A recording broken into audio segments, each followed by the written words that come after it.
to Italy or out of Wuhan, 10 years ago were very, very few. Today, there are something like 100 or 200 flights a day to various parts of the world. So I think what has spread the virus very fast is really travel. And that's why I think we are suffering the consequences and the rapid spread of this disease across the globe.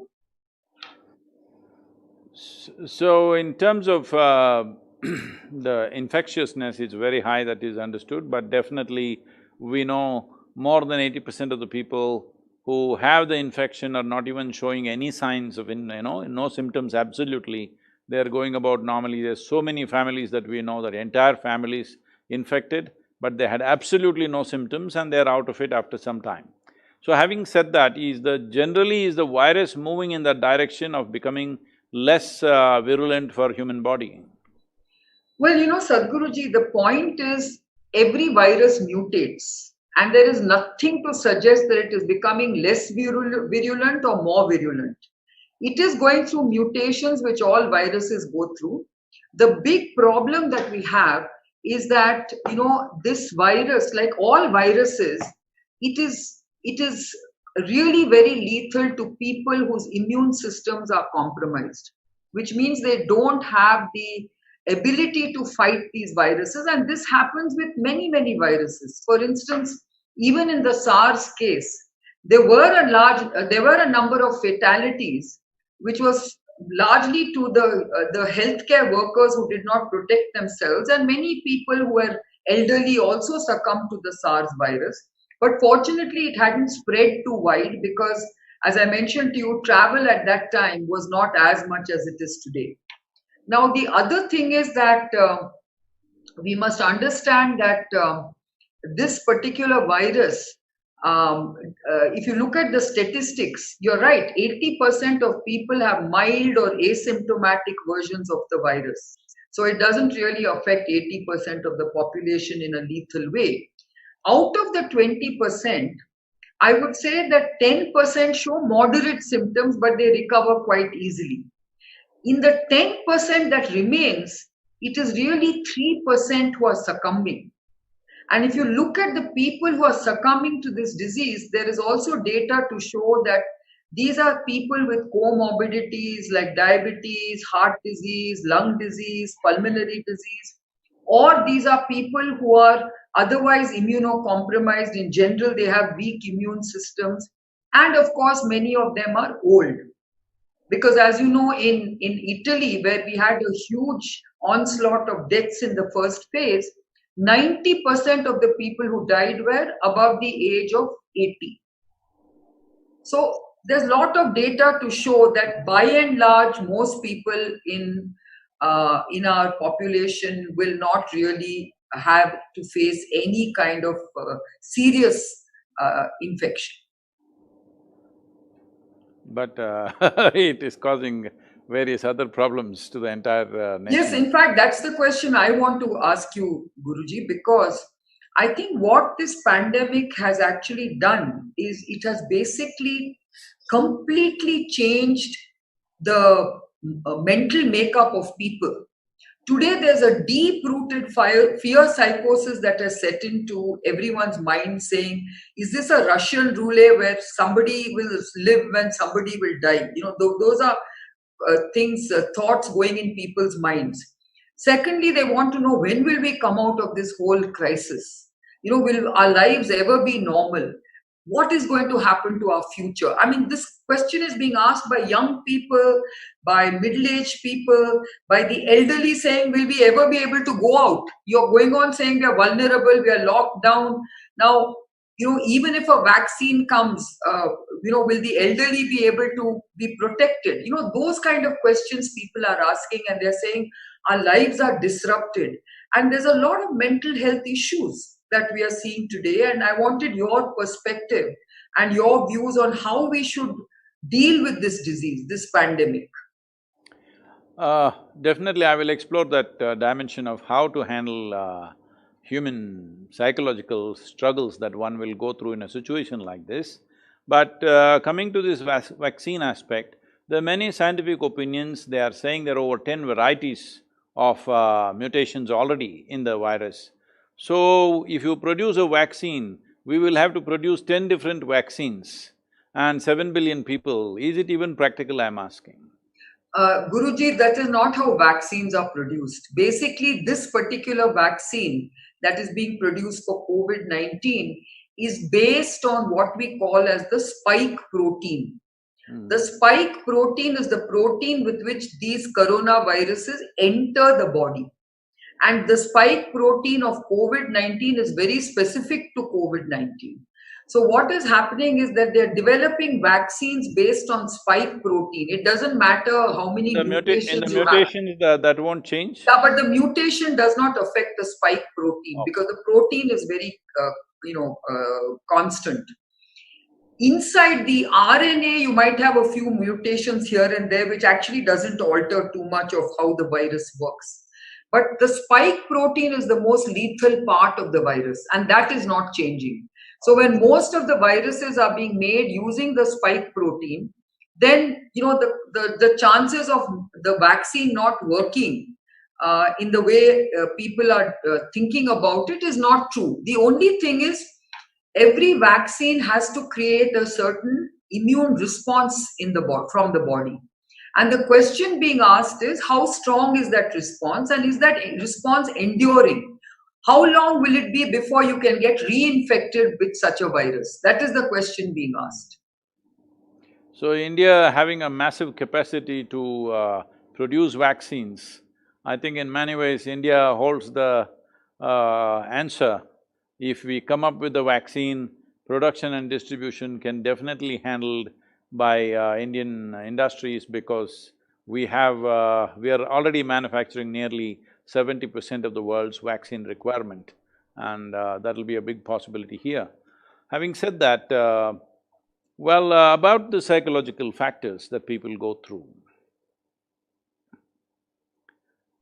See, essentially, a human being is naturally… there is a physical existence to us, which is what is being threatened by the virus right now.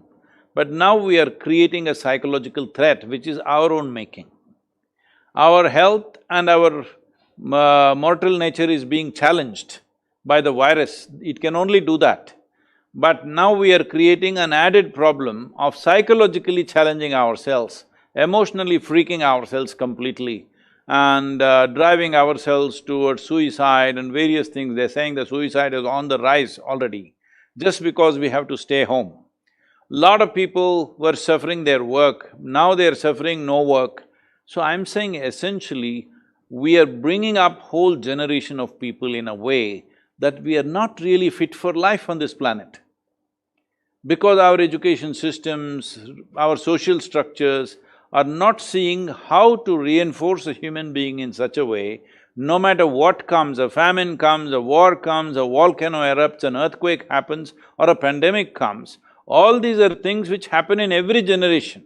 Everybody is comparing this to World War II because they've seen World War II only in Hollywood movies. They've not seen the war. What a war means. Being in a war and being in a pandemic are two different things. If you just close your eyes and sit for 14 days, it's gone. I'm saying, if all of us, if everybody was trained in little bit of yoga and meditation, and we said everybody, the whole population, 14 days sit quietly in one place, the pandemic is over on the planet.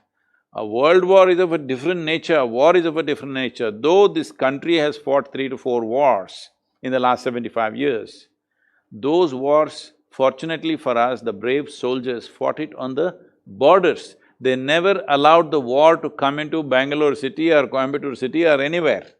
If the war enters your city, it's another matter altogether. So here your home is intact, nobody has bombed it, all you have to do is sit at home. Now sitting at home with your family or alone has become such a big problem, essentially because you have not built your psychological structure to be resilient enough to take.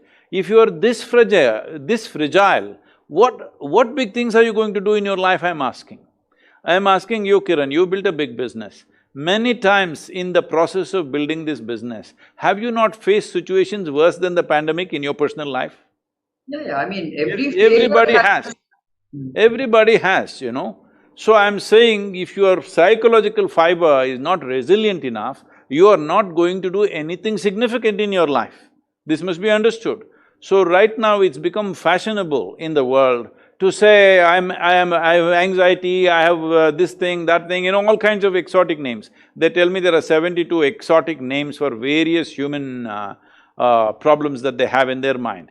But essentially the fundamental problem is just this: you did not learn how to handle your own intelligence. That's all the problem is. See, various things are happening to other creatures. Let us say worms are dying, insects are dying on a much bigger scale than us on a daily basis. But they're only dying, they're not psychologically suffering because they have a very small brain. So the development of your brain, which is a tremendous possibility in your life, that has become a problem for most people. Because our education systems, our family structures, our social structures have done nothing to teach a human being how to manage our own faculties. When I say our own faculties, see, right now people are suffering. You don't have virus yet, somebody else has, but you are suffering. What is it you're suffering? You are imagining things that may happen to you. So essentially your imagination is out of control. So you do not know how to use your imagination to your benefit. Your imagination is driving you crazy. So I know this sounds harsh, but it is time we understand. If we But do not… if yeah, we but do not learn… Guruji, what I want to say is you're absolutely right about this kind of psychosis. But there is also another problem that people are facing, which is really the fear of the unknown, the fear of the future, not have, like a lot of young people are very worried that they've lost their jobs.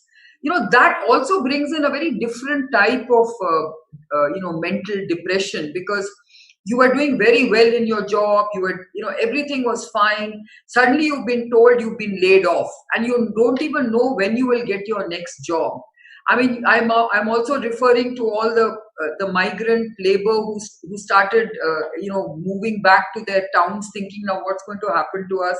We might as well go back to our villages because we don't know whether we're going to get a job or not. I think this economic collateral damage that this pandemic has done to people is also a deep cause of worry for people. And that deep cause of worry also leads to, a mental, a negative state of mind where you say, am I ever going to come out of this? I want to understand that part. Mhm. So definitely it is true, I am not trying to belittle the challenge. Yeah. The challenge is there's no question, these are challenging times, there is absolutely no question about it. But I'm saying, is it not important as individual human beings, we build our psychological makeup or our psychological space in such a way that it's resilient enough to take the challenges, because challenges are also possibilities, variety of possibilities. Yes, there are economic challenge. My only concern is, as long as we don't starve anybody in this country, rest of it is fine. We must ensure that nobody starves. For this, what is most important? One thing is, fortunately in this country, over 60% of the population is in agriculture. So they have things to do and they will not be out of work. There is work to do on the field and we will make sure food is produced. Once there is substantial food, it's only a question of distribution. In terms of policy, the government is doing many things to ensure that nobody starves. And a whole lot of people from cities have gone back to the village, so more human potential will go into agriculture if agricultural policies already… this is something through Rally for Rivers, as you know, we've been fighting with the government to relax the farmers' produce from all kinds of controls. It took the virus to do it, I couldn't do it. Yeah. I I've know. been asking, why can't a farmer sell his produce wherever he wants, in whichever form he wants, why these controls? These And the con… farmer producer organization Yes. that we've been fighting for. So these laws come from another time when there were famines, as food control was created because there used to be famines, so the distribution and control should be in the hands of the governments. The age of famines are gone today. So now it is a question of agriculture being a successful, lucrative commerce. So if that happens, for the latitudinal spread that we have from Kanyakumari to Kashmir. 12 months of the year we can grow crops in this country. This is one of the few countries where you can do that. And we have 60% of the population involved in agriculture. If you even increase it, we should have reduced it, but now because of this pandemic in the next couple of years, if it increases to 70–75%, there's no harm, because the government must push to see that we open up markets for our food, from fruits to vegetables to every kind of thing we can grow at nearly 10–20% of the cost that other countries are growing, because a variety of things, the labor the way it is, the land the way it is, there are many things to do. All these things are well thought out and it is there, it's just a question of implementation, execution. Of course, the educated people who, the young people living in Bangalore, they're not going to go and grow tomatoes or something else, that is true. But this is the nature of the time. In every generation, there'll be some crisis. Okay, if you take this generation as you and me, not those people who call themselves millennials, we didn't face a war, volcano did not erupt in the Nandi Hills or in the Velangiri Hills, no earthquake happened, no great calamity happened to us, all right? This is a very fortunate calamity compared to what other people have faced, isn't it so? Those who lived in the World War II era, what they faced, those who lived in the times of Bengal famine, what they faced and what we are facing, nothing, the way we are equipped today with technology and wherever you are in communication. So, we need to understand as a generation of people, we have had the best time, a challenge has come, let us see how to ride this challenge in the best possible way. I see there's a tremendous possibility for a developing country like India, because even if you compare yourself to other Asian nations, leave the Western nations, even the Asian nations, we are 20 to 25 years behind them. This is our best opportunity to catch up. In the next 5 to 8 years' time, we can catch up and level the living standards to how at least the other Asian nations are for every human being who lives here. It's not just about a few successful people. Right now, only 2–5% of the people are living in a certain level of comfort and well-being. Rest of the people, nearly 40% are living in a very bad state, another 40% are living in a struggling kind of state, not in a comfortable state. Most human beings in the country, unfortunately, cannot live comfortably simply because of transportation systems, pollution, variety of things. This is our best opportunity to fix that, and also the economy. There is a striving to do.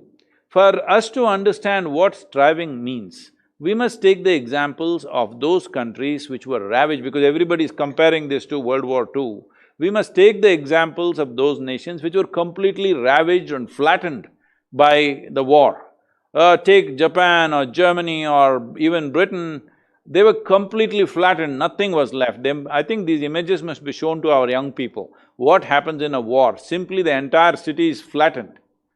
But just go back and see how Japan is, how even UK is, how Germany is today.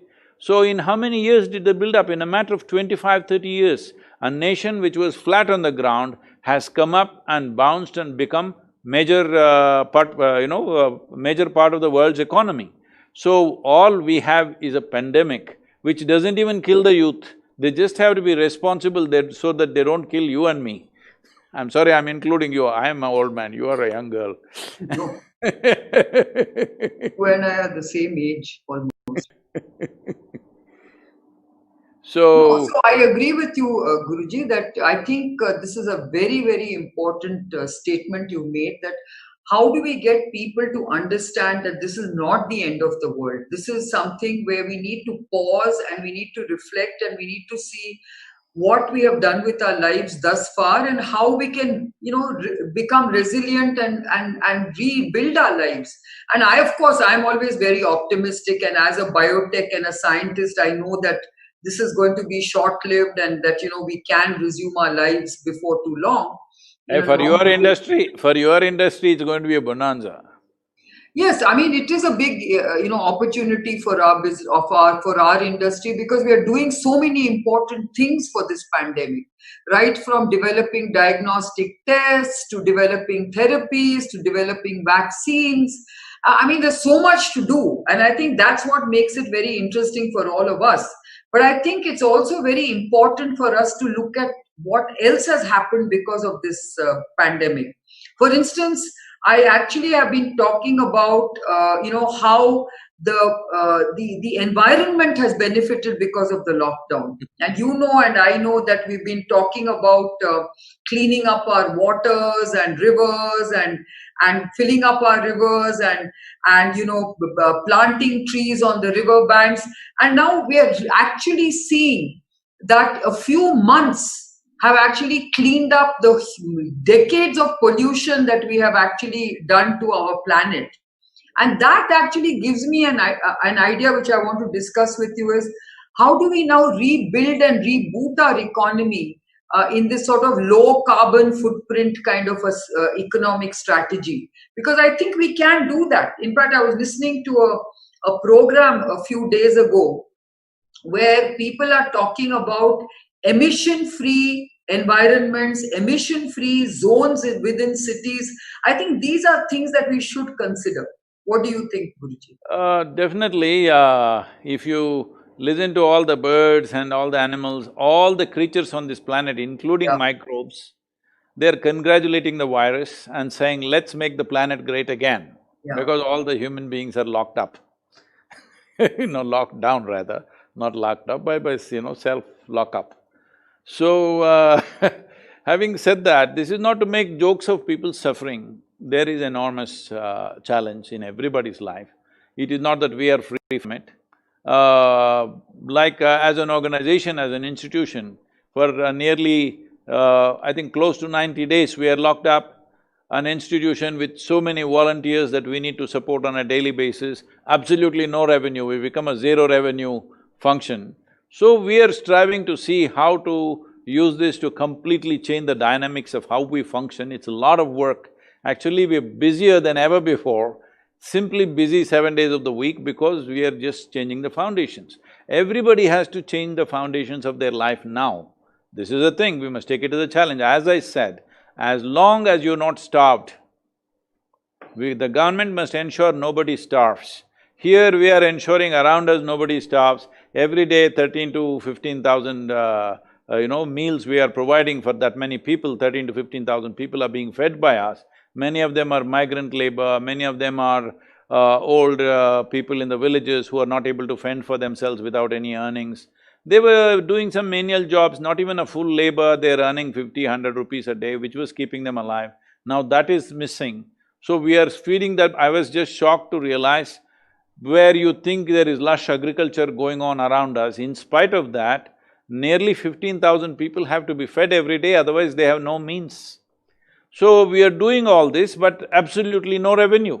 We are constantly coming up with more and more innovative ways to do it, but we're just doing it joyfully. Some people choose to do everything miserably, because even when they went to work, they went miserably. When they don't have work, they're miserable. This has to change, because as human beings, we must understand our experience of life is entirely crafted by us. Our situations in our life is not always ours, the times will decide many times. In which time of history we exist, accordingly the situations are.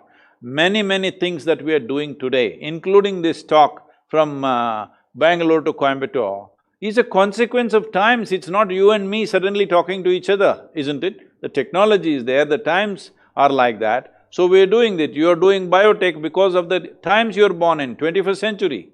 If you are here 1,000 years ago, you wouldn't be doing biotech, you would be doing something else, I'm saying. So, our activity and how effective, not effective we are is many times decided by the times in which we exist. But how we are, our experience of life is entirely determined by us. Youth must understand this and take charge of this. What this means is, world will throw all kinds of situations to us. What we make out of it is in our hands. If we want to hit every ball that the world throws at us in a proper way, the most important thing is that I am never a problem within myself. My thought and my emotion is not an impediment in my life. My intelligence is not against me. This much everybody should ensure. Well, I've been screaming in engineering for last nearly 40 years now, but the virus, after virus came, Hundreds and thousands of people are doing in an engineering program now, all right? So, this is because people take action about their own well-being only when there is a crisis, unfortunately. I'm saying this crisis has come, at some time it'll pass, whether it'll pass in 2 months, 3 months, 6 months, but it will pass, all right, one way or the other. We'll find the vaccine, or we'll learn to live with it, or it'll die by itself, or something will happen. It's not going to live forever. But should we not use this No. crisis to become far more resilient human beings, that no matter what comes our way, we will make the best out of it? This has to come into our youth. Youth are worried, I don't like that. Usually worry is for old people who have become helpless, all right? Though because of deterioration of their body, they have become helpless, so they are worried. Youth and worry should not exist together. I know I sound strong for them because they are not strong, that is what I'm worried about. Youth should be strong. There should be no such thing as worry in their life. Okay, you lost your job, so what? All you lose your lifestyle, not your life, right? Lifestyle has become life, this has to change. They must be focused on their life, not on their lifestyle. Lifestyle is just a statement for other people's, envy or whatever. But life is what matters. One most important thing is, everybody must understand, through this phase of pandemic, one fundamental thing everybody should know is we must keep ourselves alive. This is the most fundamental thing. And we must keep everybody else around us alive. That means we should not become the carriers for them to lose their lives. This you take care and make yourself more resilient in this time. This is the time to invest upon yourself because you have nothing much to do with the world. This is the time you must do something with yourself. See, if any human being believes or thinks that they are doing something important, the most important thing in their life is they must work upon themselves. Because if you want to dispense anything, if you want to transmit anything, if you want to contribute in some way, one most important thing is you are not an issue in your own life. Right now, worry means you are an issue in your own life. The virus is not capable of making you worry. Virus is doing its job well. You, who is such a big, the topmost creature in this planet, evolutionary scale is such that you are on top of the evolution in this planet and you are creating your own problems. Virus is doing its job well, is it not our business to do our job well as human beings? So, Guruji, there's another very interesting aspect of this virus. This virus has taught us a lot of things. One is it has also taught us that we don't need so much. We somehow, this lockdown has also shown us that this consumerism No, that we've all… now you're saying virus is a better guru than me. I don't like this. I think you will also agree with me that we have I been… am agreeing the damn virus is doing better than me. Okay, even you are saying it, I'm not. But I'm just saying that, look, if the virus has also taught us that, this greed, this greedy aspirations that we have, that we want to consume more and more and more. We've seen that in the last few months, because we've been denied access to any kind of consumer activity, we've been very content with what we have. And we've also realized that, pollution has come under control. And we realize that a lot of things that we've done as consumers have also added to that pollution. Do you think it's going to change us? Or do you think we'll go back to our normal ways? Is that human sort of, psychology that, it's so short-lived that we forget that we went through a good phase, which reminded us that we don't need to possess so much, we don't need to consume so much, and that, this is a time for us to actually start thinking about our environment. Do you think there's going to be this realization and recognition that our environment and our planet is at risk if we don't stop being so greedy? In Kannada language, there is a saying called smashana vairagya. That means they will go to the cremation ground because somebody dear to them has died. And when they go to the cremation and the body starts burning, everybody gets vairagya for some time. That is, they say, what is there about life? In the end, this is all there is. What am I struggling for? What am I fighting for? You and me, why are we fighting with each other? All these realizations happen. But especially now, within 5–10 minutes, because even there, their cell phone is not on silent, even when the cremation is happening. Messages are coming ting-tong and everything. So the moment they look at this, Vairagya will go and again they'll get engaged. So right now, in my opinion, I'm saying this is not a perfect this thing.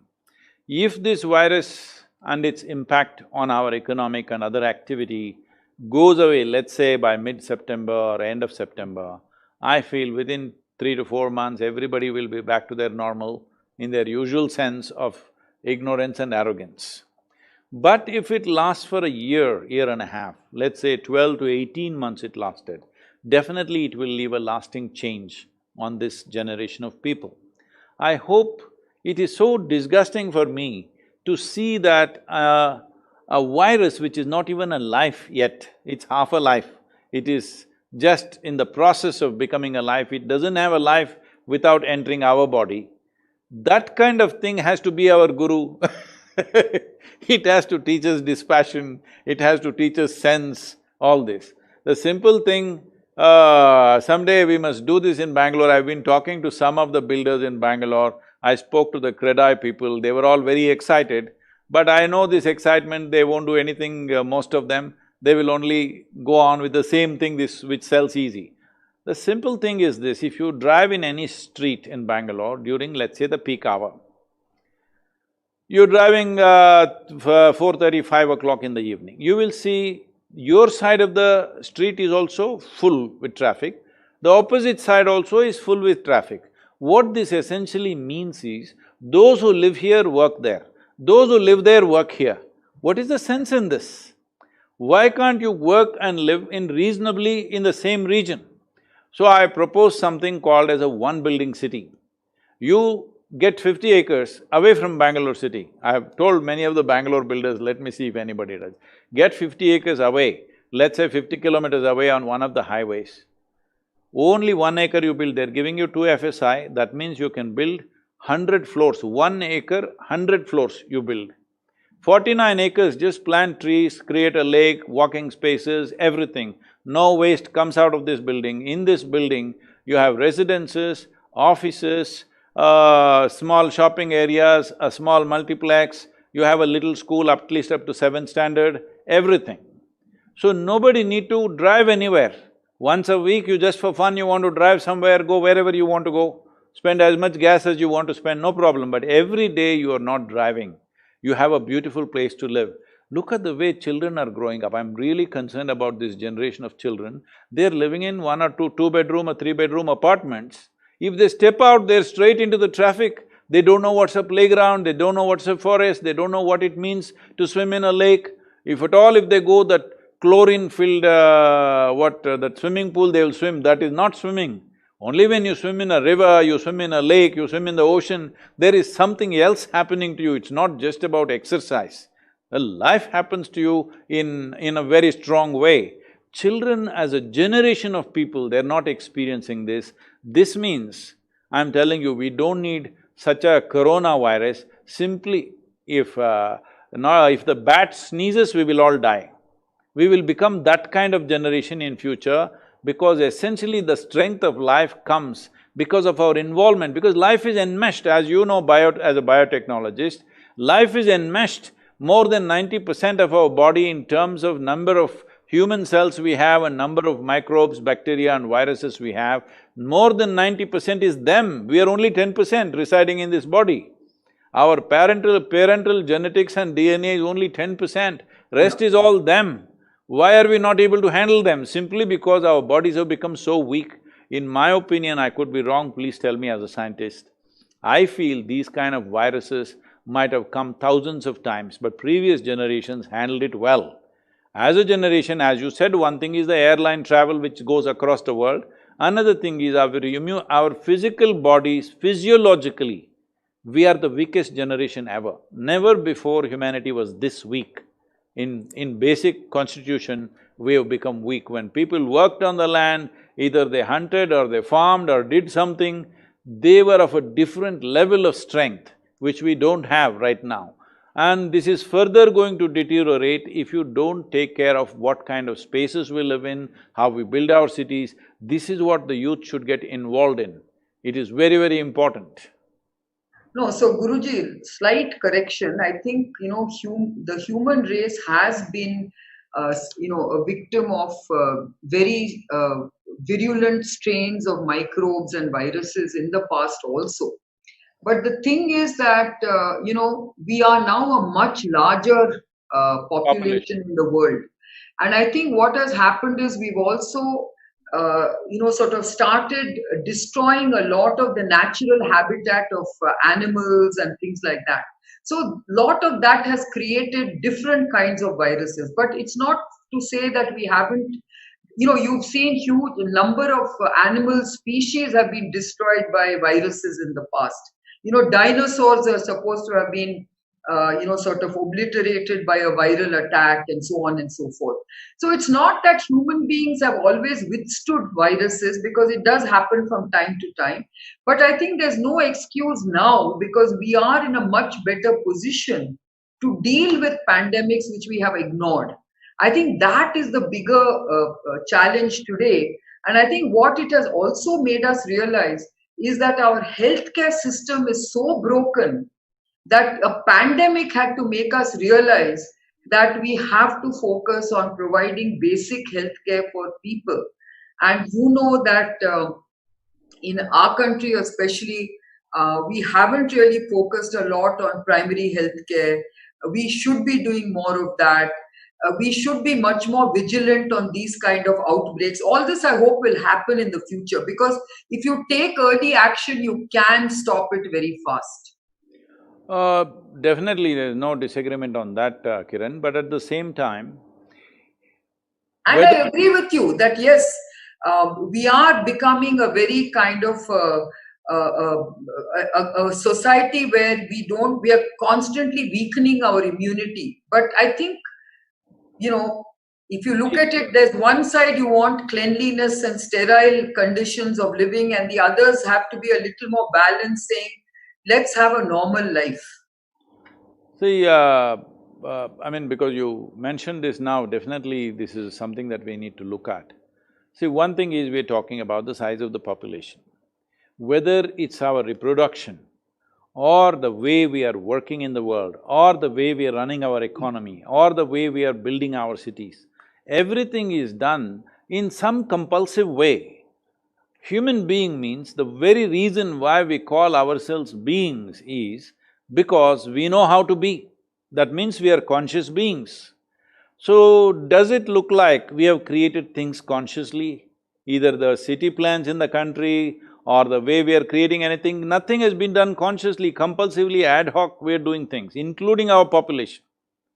From 1947 to now, in 75 years, we become 4 times over.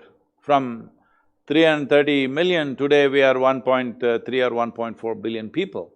So when the footprint is that big of human beings, no other creature can survive. Since 1970 in the world, 70% of the vertebrate population has come down. Yeah. One in 5 of the species are endangered right now. Out of every 5 species, among insects, worms, plants, everything included, 1 in 5, that's 20% of the life on the planet is endangered. That means in the next 5–10 years, 20% of the life on this planet will be gone. And those 20%, what significant roles they have in making us who we are, nobody knows exactly what is what, all right? Who is doing good to us, we don't know. But all of them together is the ecological cycle which we are doing things. So the diversity, biodiversity is going away because of us. But how come we don't think, when we know so many things of technology, science and everything, how come we don't know for this planet how many machines we must have, how many cars we must have, how many human beings should we have? How come we don't know this? Where is our sense? See, this whole big talk about science, what is science? When your life is so haphazard, what science are you talking about, I'm asking? To become conscious is the biggest science, because if you are conscious, you will naturally handle everything in a scientific manner. Science does not mean it comes from the text or from the West. See, right now when we say healthcare, for a nation of 1.4 billion people, do you really believe you can imitate an American system of healthcare in this country? They are spending $3.2 trillion on 350 million people. For 1.4 billion people, you will need 12 to 13 trillion dollars. Our economy is hardly over 2 trillion, I don't know now what is the size. It must have come down, shrunk quite a bit, I don't know what it is. But anyway, $2.5 trillion is what our economy is. When are we going to spend the $12 trillion just on our healthcare? Such a thing Don't is need not to. going to happen, all right? That means generations will pass without any result. If we want results, the most important thing is, as we know, both for chronic ailments and for pandemic also, for this kind of pandemic, maybe the influenza didn't care who you were, anyway it killed you in Spanish influenza, whatever happened. But now at least for the present coronavirus, your immune system, how strong your system is determining whether you live or die. So definitely, if all of us had strong immune systems, we wouldn't even have bothered and destroyed our economic process. We would have gone on without any big problem. So we are always looking for these kind of solutions. We are all now waiting for that miraculous magic wand, what one vaccine will come. Well, we've still not found a vaccine for SARS, MERS, HIV, which have been around for 20 years, 25 years, we've not found a vaccine. What is this miraculous vaccine that we're going to get by the end of the year? If it comes, it's fantastic. I'm not negative about it, but I'm saying, why are we looking at life like this? Because this is an unnatural way of conducting life. In this country, we must focus on how to teach every human being who is born in this country what they should eat, what should be their lifestyle, how to build their body, physical strength, mental strength and immune strength, how they can build. This we can teach. All these youth who are talking about, we are worried about the future, each one of them, I will empower them, let them go and teach. Oh, what will I earn? You don't have to earn, somebody will feed you, you will have the experience of traveling the country, mingling with the people and a tremendous possibility. Do this for 5 years, after that there'll be many possibilities for you to take charge of, you will become a leader in your own right. I'm saying there are a million things to do. The most important thing when it comes to health is, in this country it must be preventive. Healthcare as we know it in the West is not practical for this, it's not even practical for them. In my opinion, if anything sinks United States, it's going to be their healthcare. Three trillion dollars for 350 million people. And it's the most affluent country. Affluence means what? Essentially choice of nourishment, choice of lifestyle, isn't it? These two things if you have access to choice of nourishment and choice of lifestyle, you must ensure you're healthy, isn't it? This is every human being's business. Healthcare should not be the business of doctors or healthcare industry as such. Health must be the business of every individual. We can build this in the country in the next 3 to 5 years. Every Indian must understand, health is my business, what should I do about it? We are going on throwing out statistics, 40% is diabetic, 50% are dying of cardiac failure, this many people are dying of this. This is not the way. Why are we just going on making predictions? We are saying another 25 years, this many people will die of smoking. Well, smoking you control to some extent, all right. Somebody who must smoke, irrespective of his concern for life, leave him, that's his pleasure, all right. That's a choice an individual is making. But at least he can't blow it in your face, that much law has come. Similarly, you can make laws and policies for your health is your business. Everybody must be doing something about their health. You do your yoga, or if you don't want to do yoga, swim, run, climb a mountain, do some damn thing. But there must be something, every organization must fix this. I'm saying it can start with private organizations, people who work for you, for example. You have 11,000–12,000 people working for you. Now you must say, all of you, you need to be like this. If this is your height, this must be your weight. This is what you must do. Okay, you are overweight, we are not going to punish you, I'll give you 1 month leave. Go fix yourself and come back. I'm saying we need to do this because the cost of that person who takes Whatever, if I take 1 minute to walk from this point to that point in your laboratory, that guy takes 1.5 minutes, that's a big loss for you, isn't it? I'm saying in every way it's a slowdown. Because a human being in terms of function is like a machine. How efficient this machine is, accordingly it pays or it doesn't pay.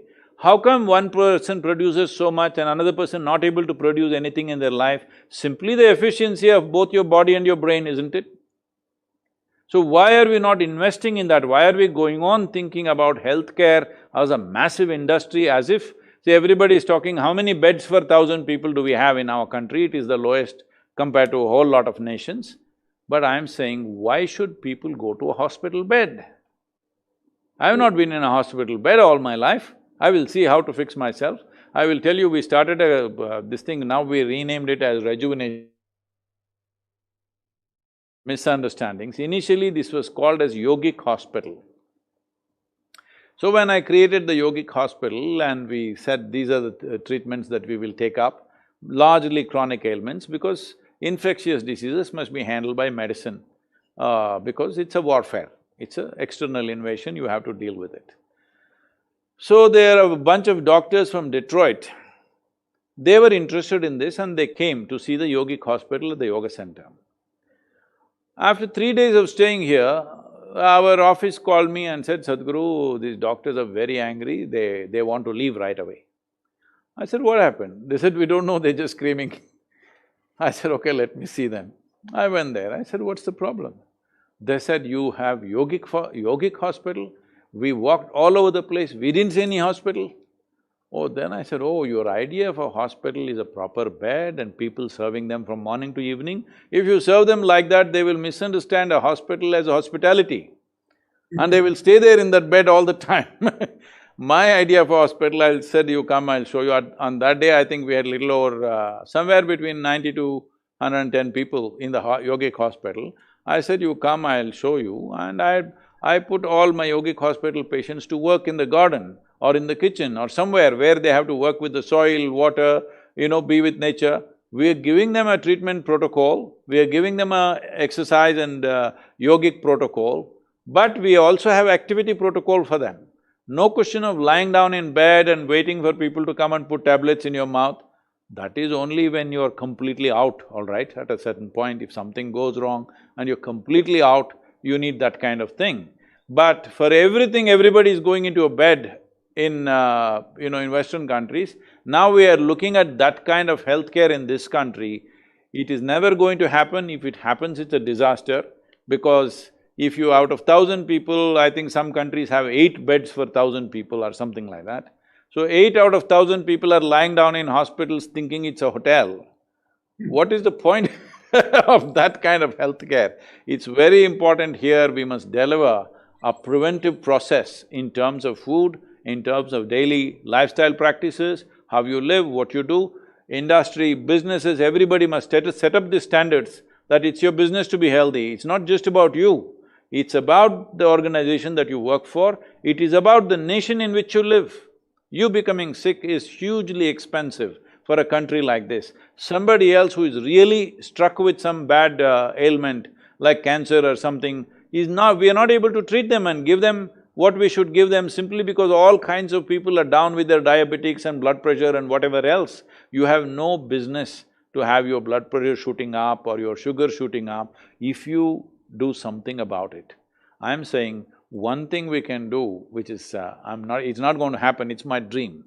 Now that we learned there are many benefits of lockdown, every year we must lock down the country and if possible the world for 3 weeks. These 3 weeks are… one thing, you can go where you want, only thing is you can't around the world if you want, you can swim across the oceans if you want, do whatever. No machines, all machines off for 3 weeks in a year. You will see people will become fitter, the world will become better. Right now they're not able to go out, so they're complaining. They can go out, they can walk around the town as much as they want. Or they can swim across the ocean if they have the energy to do that. But no machines for 3 weeks in a year. It'll make such a tremendous significance, because the way we are driving our economy, all of us, I'm saying, every one of us without exception, we are like a powerful engine roaring. but no steering wheel in our hands. We don't know where the hell we're going, we're just going. We are going in such a way it looks like we think we are the last generation of people. That's how we are going. The virus, not out of its wisdom, out of its survival process, it's brought a situation for us that we must use this to become wise. We must take the steering wheel of our life, individual life, our psychological process, our physiological process, and the way we're conducting the nation and the world. Steering wheel should be in our hands. Just an engine roaring without a steering wheel is a dangerous way to drive, isn't it? Very well put, Guruji. That's a beautiful analogy that you have used. Now, if you were to basically give three messages to young people, what would they be? And if you have to give three messages to the government in terms of how we should revive our economy, what should they be? If it was the young people, stay alive, stay sane, and stay young. These three things you must do. And wait, let's see what opportunities open up. Whatever opportunity opens up, are you fit enough to take that opportunity? That's all the question is. Suppose you are a wave rider, you're surfing on the waves in the ocean. What are you looking for? A big wave, isn't it? Somebody who does not know how to ride a wave or somebody who does not know how to swim, a big wave is terrifying. For one who knows how to ride the wave, his dream is a tsunami. He would like to have a tsunami because riding on a 100-foot wave is his dream, all right? So right now, there is a certain upheaval. If you're fit enough to ride that wave, then you will see there are many possibilities, all right? Well, life may not be easy, but it will be exciting and wonderful. You must decide whether you want an easy life or a fantastic experience of life. Because in this life, there is nothing other than the profoundness of our experience and the impact we can create in the world. These are only two things we have. Rest is all just, decorations for our life. The real thing is only this, how deep is my experience of this life? When it comes to activity, what is the impact that I can create in this world? Somebody thinks impact means they can go home and two or three people are at home, they will create impact on them. That's their idea of impact. Somebody will do it on a little larger community, maybe their larger family or community or nation or the world. I mean, everybody chooses according to their capacity or what they think is their capacity. But the important thing is for everybody, when it comes to activity, impact is important, isn't it? Even a housewife who has chosen to just stay at home, when she cooks, when somebody, her husband and children eat, she wants her cooking to have impact on them, both in terms of appreciation and health and well-being and everything. So I'm saying however small an act we do, what we're looking for is impact and profoundness of experience within ourselves. For this, you gear yourself up. Let this pass, it'll pass in a few months. When it passes, let's open our eyes and look what opportunities. There will be a whole lot of opportunities. We must grab that. Till then, you stay alive, you stay sane, and you stay young. Young means you're still alive in the making. You don't know what is worry. You're looking for adventure. When you're looking for adventure, you're not looking for a tame job which will come your way and which will give you livelihood. You're looking for adventure. Youth means you must looking for adventure. This is an adventurous time. You must make use of it. For the government, one thing they must ensure is, because agricultural activity, we must invest in that, I think they're beginning to do that. Release the farmer from the shackles, break open the markets in the world for our agricultural produce, because we can become the breadbasket of the world because of the latitudinal spread and 12-month agriculture and 60% of the population knowing this magic of transforming mud into food. This is not a simple thing. All these three ingredients are there. Only problem is, we have not sorted out the problems of lack of scale in agriculture. We have not sorted out how to break through the markets. If there was scale, the farmer would have broken the markets himself. But there is no scale, he owns 2 acres, 2.5 acres on an average. So he doesn't have the scale to go and open up some market. Government must open the market and also create the power of scale. Power of scale does not mean we have to integrate the land and do one communist country or something. All we have to do is, the input is going super waste in the country, because for every 2-3 acres that you have a barbed wire fence, you have a borewell, you have electric connection, you have your own system, and every day you have to go sit there just to turn on the switch and turn off the switch, all right? It's such a waste. If you really look at it, 500 million people in this country, their hands could be released for 300 days in a year. With 65 days of going to the farm, if you integrate agriculture and marketing processes, 65 days you can grow 2 effective crops, successful crops. This is all it takes. That means 300 days you will have 500 million people hands-free. How many things you can do if you look at it in terms of skill development and create various possibilities for them.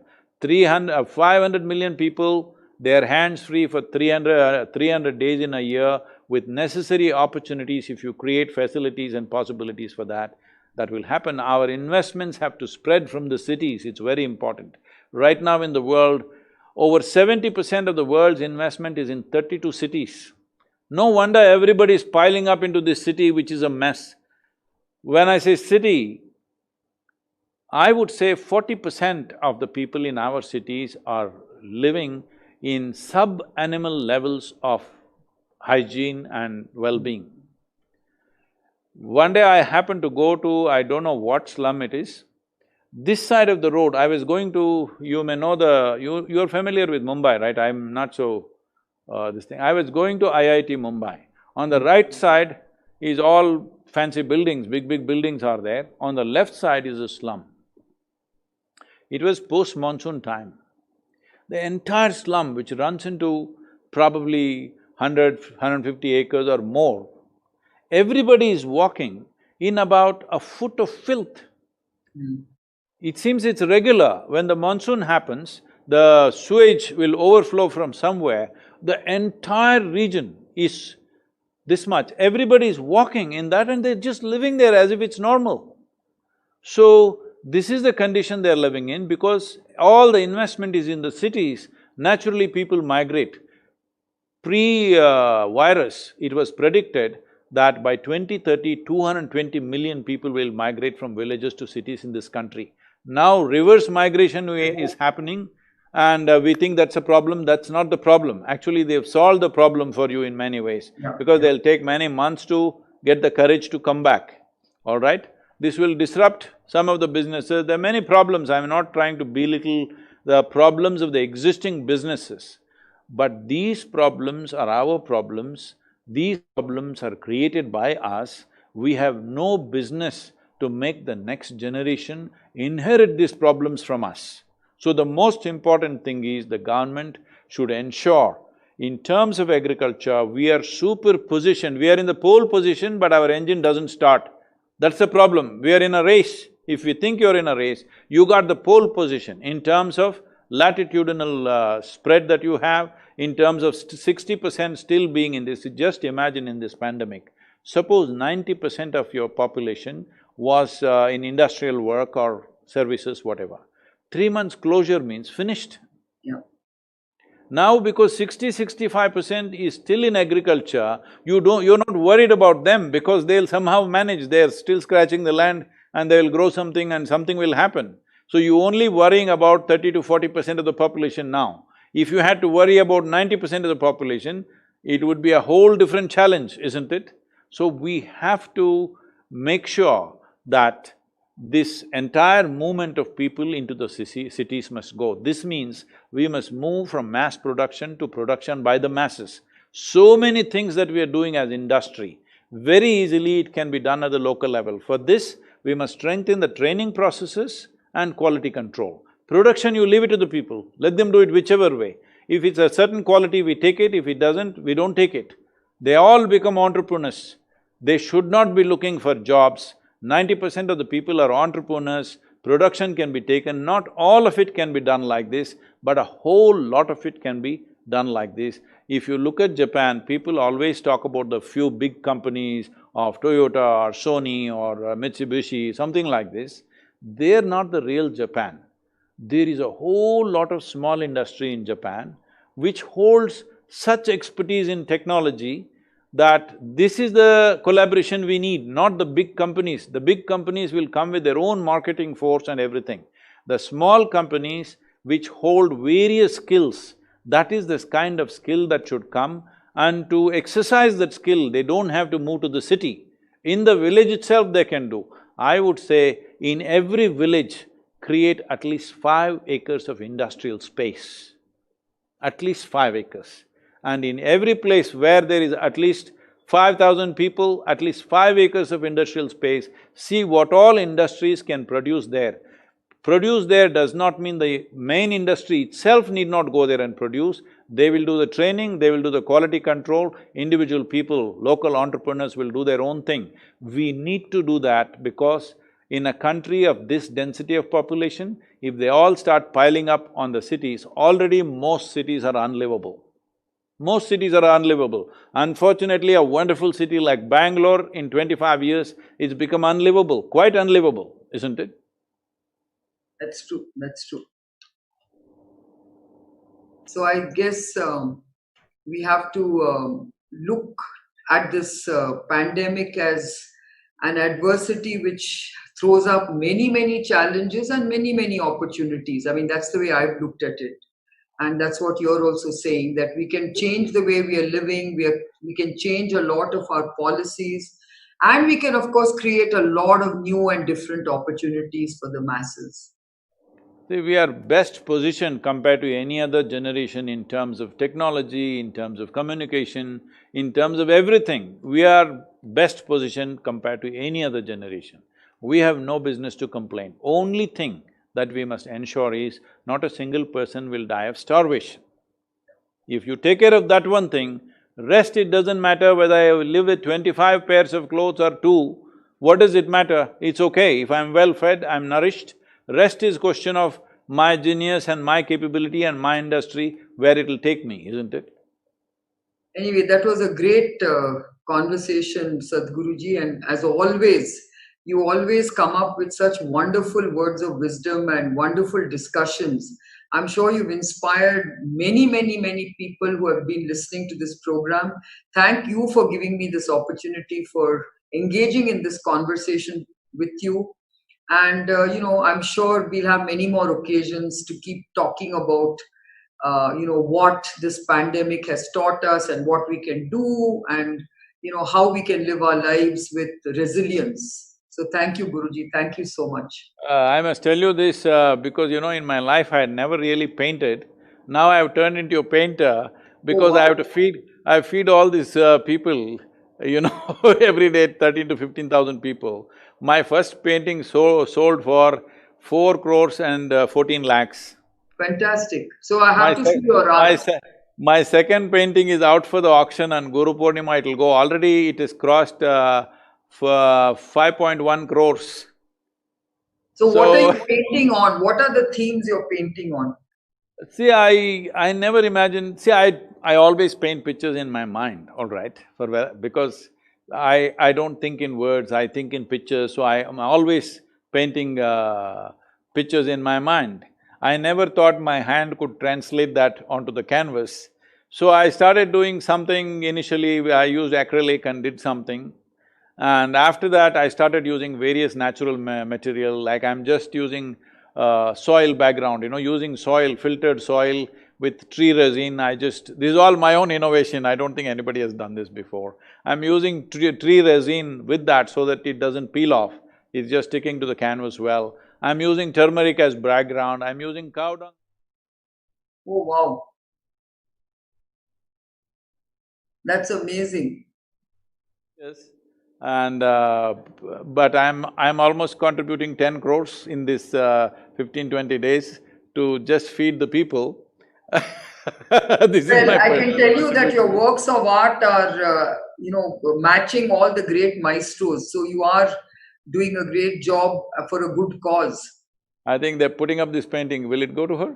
Yeah, yeah, I can see it. It's You can beautiful. see this. See, Yes. this is just cow dung background with tree resin. Rest is charcoal, turmeric and a little bit of lime. So there Wow. is completely natural material. Very This nice. was… this was done in the honor of a bull that we had. He was with us for many years. Unfortunately, he broke his leg just at the beginning of the lockdown, and none of the veterinarians were available. 2-3 days we tried to treat him, and he's one of the first collateral damage here of the lockdown, he died. So in honor of him, he's called Bhairava, in honor of him I did this painting. Wonderful, Guruji. That's your creative best is also coming out in your paintings. So wonderful to see that. So I have an alternate profession in case Yes. nobody wants to listen to me, I can paint. Thank you, Anyway, Kiran. Thank you very much. namaskaram. Thank you so much.